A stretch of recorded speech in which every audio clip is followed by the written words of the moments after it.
So here we are at the dinner parties page, and what I want to do in this video is show you how to go ahead and add a new menu to the dinner party page. So here we are, we've got sample menu 1 and sample menu 2 here, and I want to go ahead and add sample menu 3 right below sample menu 2. So I'm going to come over here and click Edit Page. Now, when you first come in and you click Edit Page, you may see the interface that you're used to when creating a post. The Wysiwyg Editor is what we call that. And if you see that here in a page, you want to come over here and click on Backend Editor, and that will go ahead and take you into the Visual Composer. So once you're inside the Visual Composer, you'll see a kind of a visual representation of the layout of the page. And these items can be moved. You can grab these items and we can actually move them. For instance, I can move this up here and move the separator down here, or grab the separator and move it up there. I could click here to add any one of these components to the page, and they all have different options and kind of display a little differently depending on what they are. But what I want to do is I actually want to create a new menu.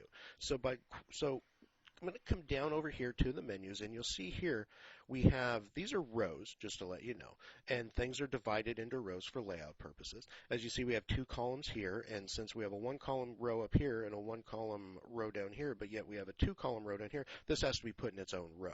So because it's separated into 2 different columns, that's why it's in its own row. So I'm going to come down here to the row that has the menus in it, and you'll notice that the rows up here, by the way, these do collapse, so if you see a row that looks like that, just click like that so you can see the content in it. What I want to do here is I want to let you know what these options are for right here. You'll see these 3 options everywhere throughout. Whenever you hover over anything, you'll see them. And what these options are edit, clone, and delete. So edit and delete are pretty self-explanatory. Clone, on the other hand, what that does is that actually clones whatever you have. I'm going to go ahead and click on clone right here, and that's just going to, right below it, create another clone of that exact element, regardless of what that was, with all of those options set. When I click on edit, you'll see I get a little edit screen that comes up, and I've got options that are going to be a little different for everything. This is just an empty space options, and it asks me what the height is, do I want to give it a class name, and do I want to put a background image there. But all of these edit screens are a little different depending on what you're editing. This is a text block, so we've got an area with our visual editor to edit the text area. We've also got an area to add in another class name if we want to. So all of these, like I said, every widget is kind of a little different, but they're very, very easy to use and kind of self-explanatory. And if I want to delete an item, I just click delete. It'll go ahead and ask me if I want to do that, and now our row is back to normal the way it was before. Now, down here what I want to do is I want to go ahead and create a 3rd sample menu. So to do that, what I'm going to need to do is I want to go ahead and clone this row right here where I've got sample menu 2, and I also want to go ahead and clone the empty space right below it. So first I'm going to go ahead and, first I'm going to go ahead and clone this, so I get empty space right below it, and now I'm going to go ahead and clone sample menu 2, and I'm going to drag one of these empty spaces right up here. So now I've got nice equal spacing between everything, and now I can come in here and just edit now with the Wysiwyg Editor and put in sample menu 3 and come into all my different line items and go ahead and create. I can either edit the line items there or create new line items here. And once I'm done, I click save, and then all I need to do is update the page, and we'll come out here and I will go ahead and open up the page in a new browser tab here, and we can see now that we've cloned that, instead of creating a new text box, we cloned it because there are certain CSS rules that are associated with this that go ahead and make this green and give it the styling that we have here. So that's why we went ahead and used the clone for that. And it's just really easy to use the clone tool in there to achieve this. So as you can see, we've got our sample menu 3 here. I've got our new line item there. But I don't actually want this here. I want to go ahead and remove it. So I'm going to come back down here, and I'm going to remove the empty space that I created right below here, and I'm also going to remove the sample menu 3 right below there. And now we're back to empty space, sample menu 2, empty space, and sample menu 1.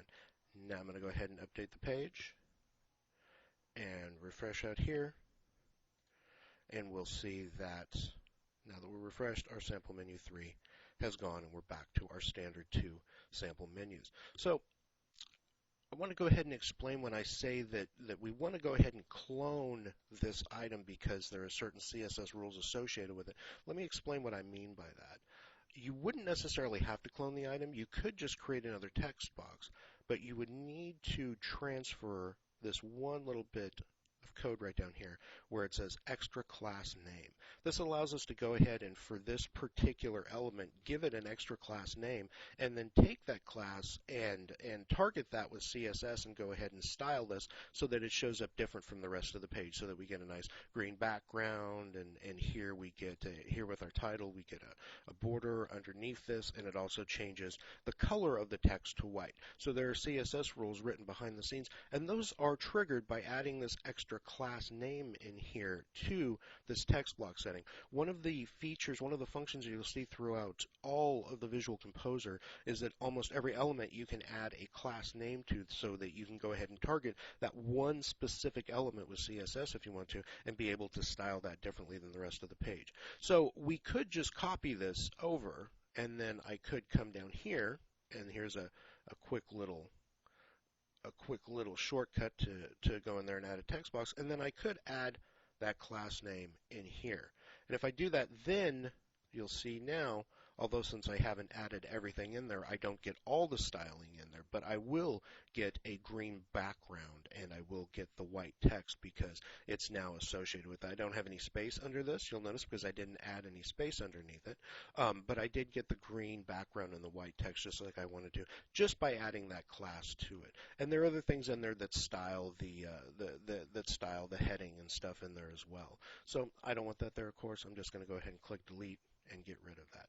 So that's just a quick overview on how to add and delete menus and kind of give you a quick overview of the Visual Composer. It's pretty easy to use. Every little widget kind of has its own. Every little widget, every little element kind of has its own its own different options. Here this is for a single image. It'll ask where do I want that source from.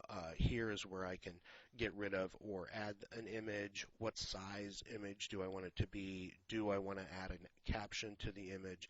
Do I want the image to be aligned center, left, or right? The images can be styled a little bit differently. You can give it some rounded corners. You can make it a circle if you want to. So feel free to, by all means, just once you're in there, maybe create a page and just play around with the Visual Composer until you get comfortable with it. And you'll begin to see it's really, really easy to create pages and create content with the Visual Composer.